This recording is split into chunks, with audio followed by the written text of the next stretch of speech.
The wind hits first sharp, needling, relentless. Snow drags across the ground in long white sheets, swallowing the horizon until even the mountains disappear. In the middle of that endless blizzard, a single longhouse sits slumped under the weight of winter. Its walls creaking like an old ship fighting off waves of ice. Inside, everything should be frozen. No roaring fire, no stack of dry wood, just darkness, breath turning to mist, and a cold that can stop a heart before morning. Yet the people inside aren't shivering. They aren't panicking.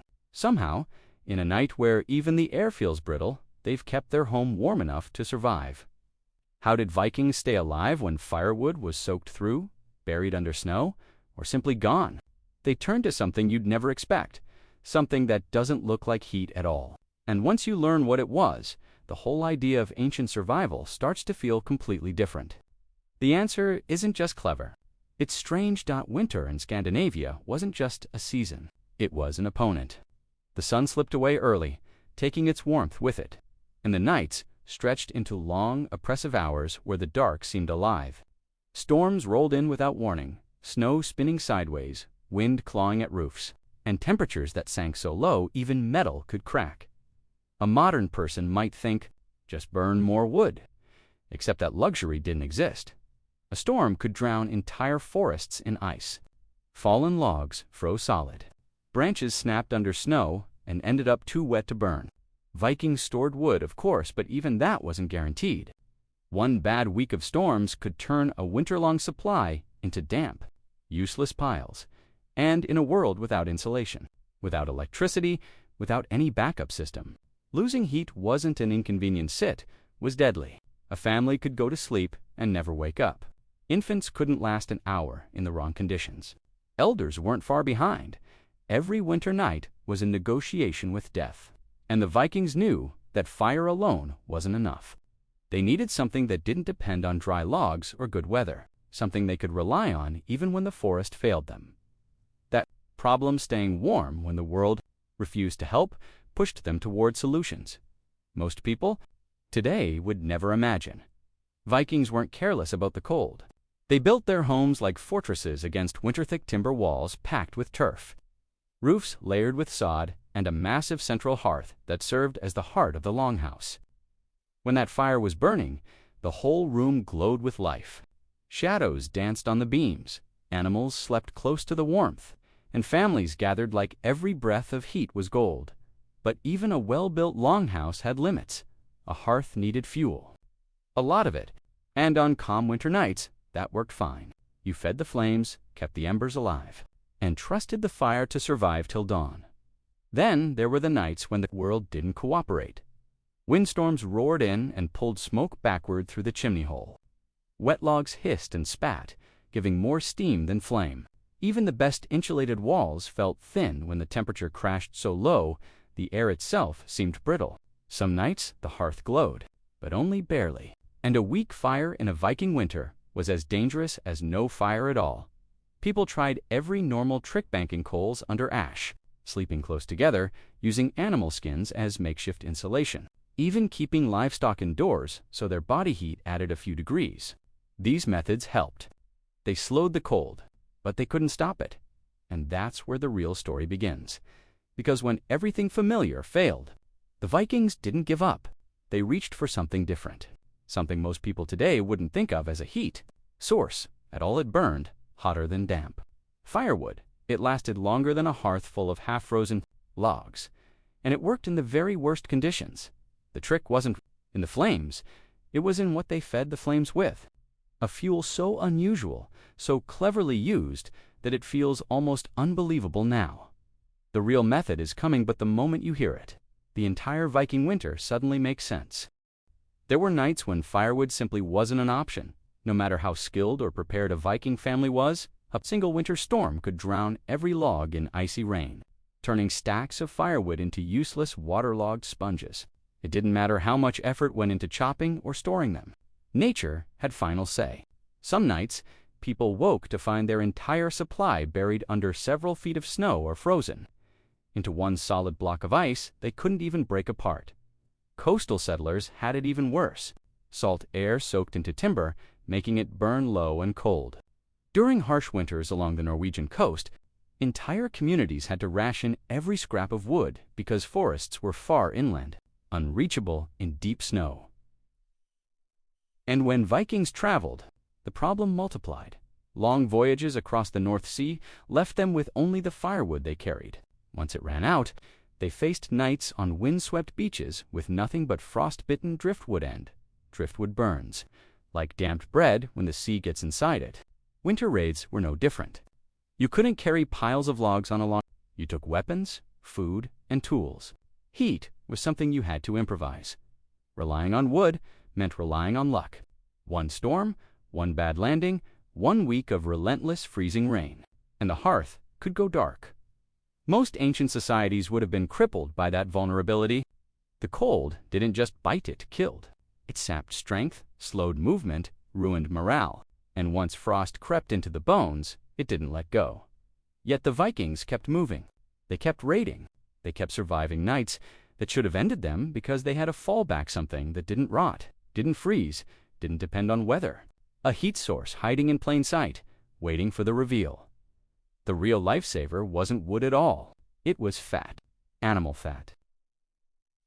The Vikings turned it into a slow-burning heat engine that modern viewers barely think about. Tallow heat, lamps, a system that behaved like a primitive, portable furnace.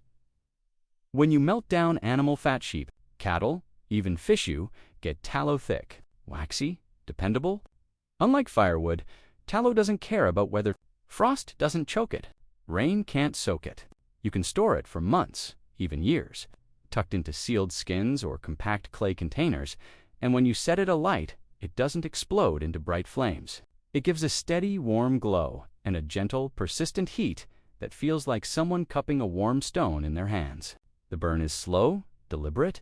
One small bowl could last through an entire night. The Vikings turned this into a survival system. They rendered fat over their hearth earlier in the season, scraping it clean and pouring it into clay bowls or carved wooden cups. When supplies were tight, they stretched it even further, stuffing the mixture with moss, dried seaweed, or crushed plant matter that thickened it and slowed the burn. These weren't elegant lanterns. They looked like strange, lumpy puddles of pale wax with a single thread poking out. The wick was its own kind of improvisation. They twisted fibers from old rope. They used stray wool. Some accounts even describe wicks made from thin slivers of dried rush plants dipped in tallow until they stiffened. Anything that could drink fat became fuel. Once lit, the whole setup behaved like a personal heater. You could warm a small room, dry boots, keep frost off your fingers. In a world where a single failed fire could cost lives, this fat fire trick was nothing short of brilliant. And it wasn't glamorous. It smelled a little wild, a little smoky, and a little like last season's stew butt. It worked, and that reliability is what kept Viking nights alive. This is where the story starts bending toward the unexpected. Solutions they used when the world outside turned lethal. Storm outside rages with relentless fury, snow, wind howling through the forests. But inside the longhouse, everything is different. The cold, the fear of freezing, the howling darkness, they all stay outside. Soft, steady tallow flames crackle in clay bowls, casting a warm golden glow across the wooden walls. Families gather near stone heat reflectors, which capture the warmth and radiate it slowly, spreading comfort across the room. A single fat lamp lights up the sleeping area. Its flame burns clean and quiet, without smoke to choke the air or soot to darken the walls. Children stretch out their hands toward it, marveling at how something so simple can hold back the brutal Scandinavian cold. Inside, life continues, uninterrupted. Someone repairs a leather boot, another sharpens a knife, while elders tell quiet stories of hunts and raids. Even the household dog curls up near the sleeping couple, comforted by the gentle heat and soft light. Outside, the storm rages on. Inside, the Vikings are safe, warm, and alive, proof of a survival method centuries ahead of its time. What made this method so effective wasn't luck, it was science. Centuries before anyone understood it. Animal fat is incredibly dense in calories, and when rendered, it burns slowly and steadily. Unlike wood, which can smoke, flare, or smolder unevenly, especially when wet fat produces a reliable, constant source of heat during the harshest Scandinavian winters. When logs were soaked or forests frozen solid, Fat lamps kept longhouses warm for hours, sometimes the entire night. The heat wasn't just strong, it was steady, radiating evenly from clay bowls or stone. Reflectors into every corner of the room. The Vikings also designed their homes intelligently. Thick walls, tightly fitted logs, and layered insulation trapped the heat, making a little fat go a long way. Minimal oxygen was required to keep the flame burning, which meant the air stayed clean and breathable. And smoke didn't choke the household. It was a perfect combination: high-energy fuel, smart home design, and simple physics. The Vikings had discovered a survival system that worked even when firewood failed, turning a small amount of animal fat into a reliable, life-saving source of warmth.